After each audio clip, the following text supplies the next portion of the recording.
Hello बच्चों, let's see the question. The question says give three example of sentences which are not statement. ठीक है, तो चलिए इसको करते हैं. की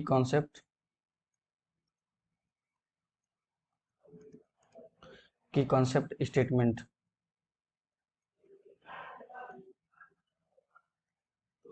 अगर स्टेटमेंट पता रहेगा तभी तो हम लोग उस वो एग्जांपल दे पाएंगे जो स्टेटमेंट नहीं होगा.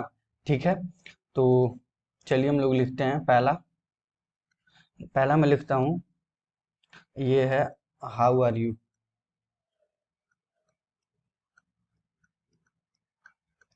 ओके, तो ये WH टाइप वर्ड है. इससे पता चल रहा है कि ये इंट्रोगेटिव सेंटेंस है, किसी तरह से कुछ पूछा जा रहा है.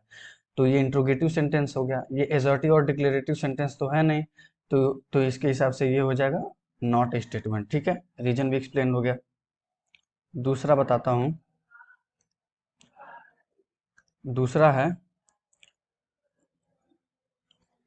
How big is the whale fish.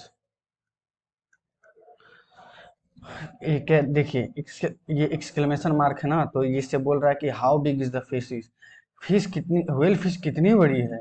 तो इससे explanation sudden strong feeling represent कर रहा है कि कितनी बड़ी है ये व्हेल फिश. ठीक है, तो इसके हिसाब से ये हो जाएगा एक्सक्लेमेटरी सेंटेंस. एक्सक्लेमेशन मार्क है लास्ट में, और ये इसे क्लासिफाई कर रहा है कि एजर्टिव सेंटेंस है नहीं, तो इससे ये हो जाएगा ये भी एक स्टेटमेंट नहीं है. ठीक है, अब तीसरा एग्जांपल हम लोग लिखते हैं. तीसरा एग्जांपल लिखते हैं हम लोग. जैसे मान लीजिए हम लोग लिखे हैं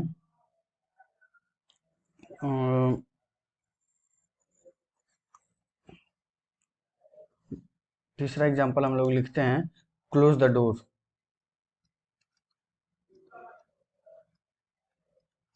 इसमें देखिए, इसमें किसी को कमांड दिया जा रहा है कि जाओ दरवाजा बंद कर दो. ठीक है, तो ये आपका कौन सा स्टेटमेंट हो जाएगा? ये इंपेरेटिव सेंटेंस हो जाएगा, क्योंकि जिसमें कमांड दिया जाता है वो इंपेरेटिव सेंटेंस हो जाता है.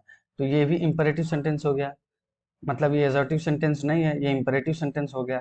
तो ये हमने तीन एग्जांपल दे दिया, जिससे ये पता चल रहा है कि ये तीनों स्टेटमेंट नहीं है, क्योंकि पहला इंटरोगेटिव हो गया था, दूसरा एक्सक्लेमेटरी हो गया, और सारे स्टेटमेंट हैं, सॉरी सारे सेंटेंसेस हैं.